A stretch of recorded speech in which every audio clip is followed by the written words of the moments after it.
Hey Joe, it's Harland Merriam here. Good to see you. How are you doing? I'm doing very well. Good to see you as well. Thank you. Yeah, we've gotten to know each other over the last couple of years here. You're Yep. up in Maryland. I'm down in Florida. Actually, right now I'm in New Zealand with family, but normally in Very nice. Florida. Good to Hmm. see you. Good to see you this morning. Thank you. Joe, tell the folks that are watching today a little bit about yourself. What you did previously in life and where you from, family, those kind of things. Born and raised in Maryland, and I got a job right out of college working at the National Security Agency as a Department of Defense civilian. Um, Spent 36 years there, basically my whole career, 36 plus years, and just absolutely loved it. Um, During like the late 80s, early 90s, during the first Iraqi war, I found myself supporting the troops in the field. And then that just became my work calling. And I was one of the guys, I did really well for myself, traveled all over the world, which I love to travel.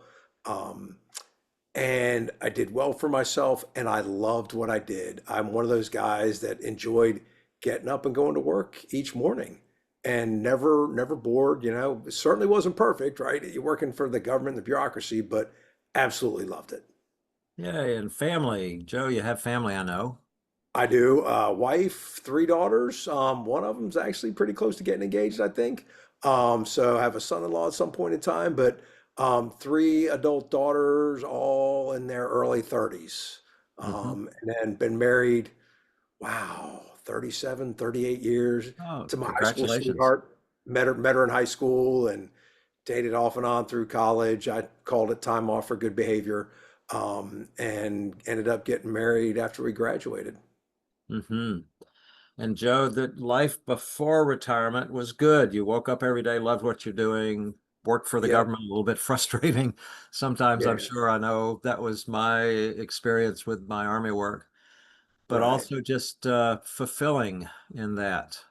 Extremely fulfilling. Just like I said, it was I got actually I was given a retirement speech, right? I was fortunate. I had a retirement ceremony, and it just hit me that like I had a work calling, and I feel like I've got a personal calling, but I had a work calling, and that just made it so invigorating to go because everything I did had meaning. I was trying to protect the men and women in our services. And when you do that, that really gives meaning to what you're doing. Sure does. 30 plus years, 36 years doing that. Did you Yes. have any sense during that time that one day you might retire? Yes. You know what? I always said as soon as I'm eligible to retire, I'm out because there's so much to do. And then as soon as I was eligible to retire, I did not retire. I stuck around probably an extra 18 months. And as time has marched on, there's a small part of me that was sorry I retired when I did, but through circumstances, it was just like I knew now. Sometimes you just know now's the time to go.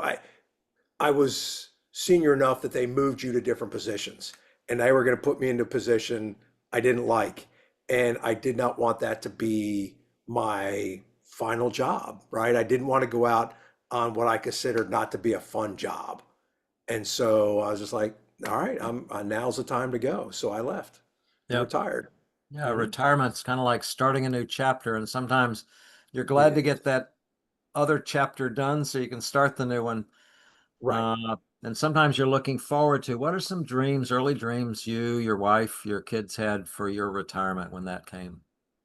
Uh, it, wow. You know what? I didn't have any, which is kind of, I mean, like, I just knew I was going to get out and do something different. Um, I love to travel, as I said. My wife says I got a bunch of, or my wife, my mother-in-law says I have wanderlust, right? I just want to go. And that's some of what I was able to do in my job. Like I said, travel the world. I knew I wanted to travel, but outside of that, I didn't really have a plan, Mhm. which, I wasn't a guy with a bunch of hobbies and that kind of thing.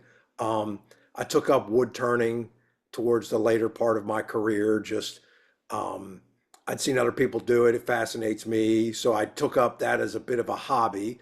Um, but I didn't really have any plans for when I walked out the building. Hmm. So you walk out the building one day, you're kind of the man. The next day, you're sitting at home drinking coffee, and your wife's looking at you, thinking, "What are you doing here? Like you're in my space." It's a big change in life for sure for a lot of people. For you, it was Mhm. what steps did you take to prepare? I mean, one of those is you're working for the government, so you're going to get a pretty good retirement. Yeah. Yes. But what other steps did you take physically, emotionally, spiritually? Any steps to prepare for retiring? So I mean, I've always been physically active.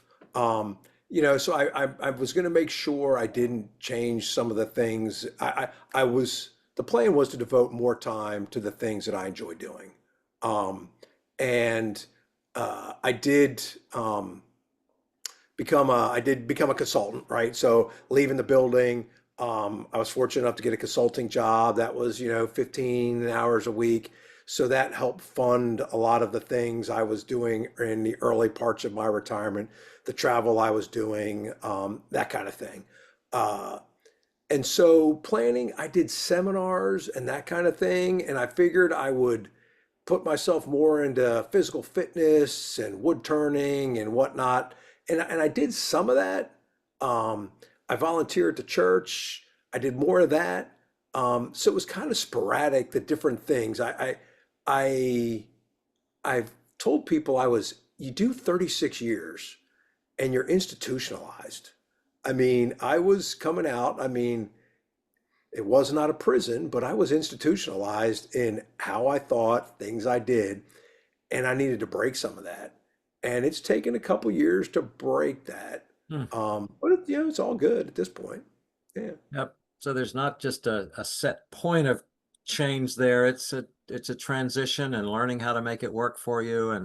right. And Exactly. and Joe, yeah, No, I go was gonna ahead. say, I was sitting there. I retired December 31st, I think 21, whatever it was, 22, I don't know. And I found myself a few months later watching the Johnny Depp Amber Heard trial on TV. And like, that is not me at all. I'm like sitting there drinking and one day I'm like, oh my God, what has happened to me, right? I've got to do something. And that was a bit, maybe a wake up call is too strong of a term, but like that was like, okay, man, time to get up and start doing some things and do things differently. You did something differently recently, I know, because you and I've talked about it. You took a trip. Where'd you go? I drove to the Arctic Circle. Uh, Whoa.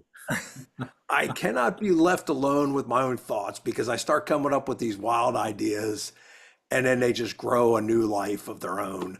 Um, so left Maryland, just outside of Washington and Baltimore, drove to Montana. My wife flew out to Montana, and then we basically drove all the way up to this little Inuit community on the Arctic Ocean called Tuktoyaktuk, um, and put my feet in the Arctic Ocean.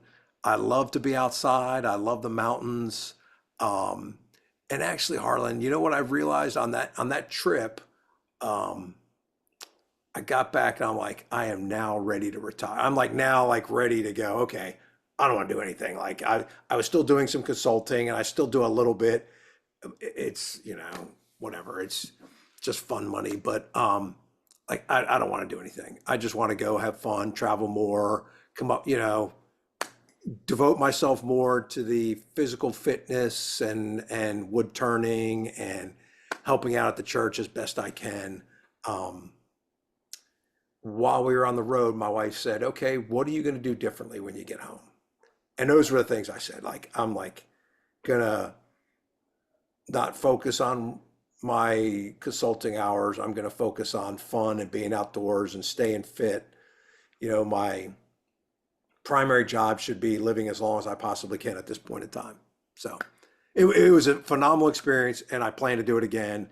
And my wife said, if you do it again, you're doing it alone. Well, it was fun watching you, seeing your pictures coming back from that trip and over that period of time there. Yeah. Hooray. If you could speak to your younger self or to your daughters or your prospective son-in-law right now, what would you say to them in this chapter they're in as they get ready for that great chapter of retirement? Um, I would say invest in your retirement plans, whatever retirement plan you have, invest. Um, which because that's your nest egg, right? That's one of the things.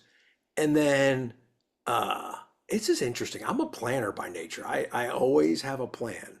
I've always got a plan A, plan B, and plan C. Um, I didn't really have a plan for retirement, which is kind of weird. Um, and I think it's because I didn't want to get tied down. And I would say have a plan. Like like I said, I started to take up wood turning as a hobby. I feel like I should have devoted more time to that. You know, the kids were out of the house, right? You know, we had empty nest. Um, and so I could have taken the opportunity to devote more time to that hobby. So I could devote time to create things. That's what I enjoy about it, 'cause I'm creating things. I'm still heavily in the learning phase, which isn't bad.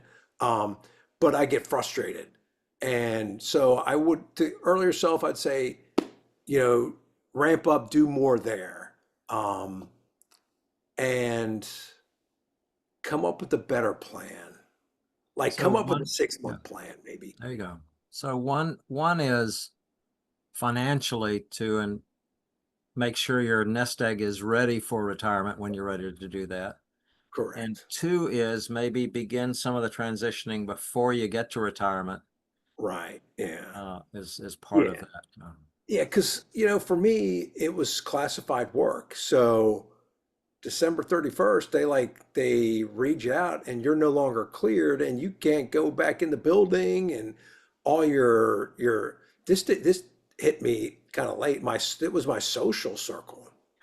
Yeah, really close to my family. I have a great relationship with my wife, close with our girls. Um, but I didn't have much of a social circle outside of that. And that's, you know, there's the Harvard study on men, if you're familiar with that, that's been going on for close to 100 years, I think. And they talk about how important that social circle is. Mhm. And that is not something, actually, that's some more advice I give my younger self. Invest more in that. I'm fortunate there's like 8 or 9 of us that went to college, guys, and we're still friends. And I'm just blessed that, you know, that I have that bond of friendship, right? And we get together a couple times a year.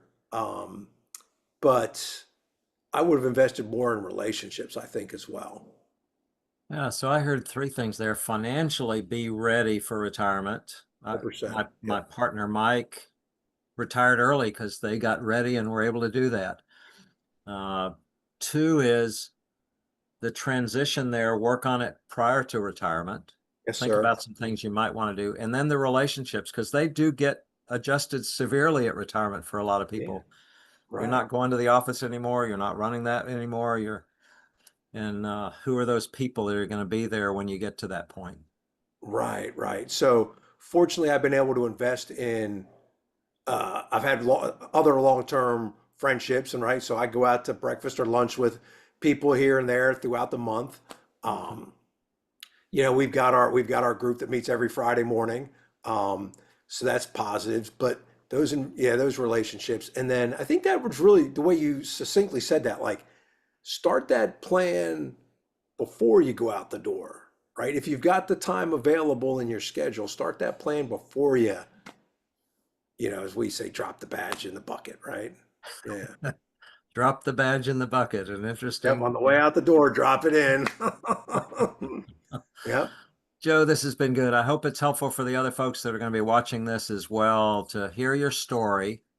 36 years working for the government, loving what you do, getting up every day doing that, kind of stretching it out there a bit, and then Yeah. making it into retirement, prepared for it, and Yeah. some insights you have for younger people that are Yeah. on their way to where we are. I still miss going to work sometimes, but I think that's a good thing because there's a lot of people out there that leave and they're glad to be gone. And so, whatever. I appreciate the opportunity to jump on here and just share a little bit. That was at the end of my swan song of my career. That's what I really enjoyed doing was mentoring people and helping people. So if this can help somebody, I'm glad to do it. There you go. Both of us are on that one, Joe. Joe, good to Yes. see you. Thanks All for right. sharing with us this morning. Mhm. And if anybody watching this wants to get in touch with Joe, get in touch with Mike or with me, and we'll share some information on that as well. Thanks again, Absolutely. Joe. See All right. ya. See ya.